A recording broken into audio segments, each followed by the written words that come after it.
সারা বিশ্বের সবচাইতে বড় বাদশা নাম ছিলেন বাদশা জুলকারনাইন রহমতুল্লাহ আলাইহি। জুলকারনাইন বলতেন, গোটা জগতের বাদশা আমার আল্লাহ দিয়েছেন।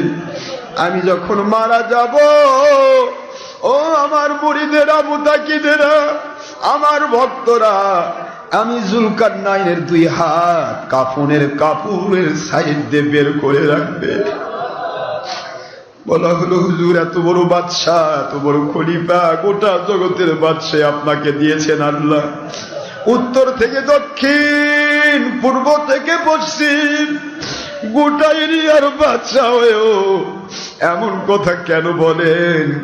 বাদশা জুলকারনাইন বলতেন, ও আমার ভক্তরা, আমি গোটা বিশ্বকে জানিয়ে দিতে চাই, সারা পৃথিবীর বাদশাহী আমি পেয়েছি।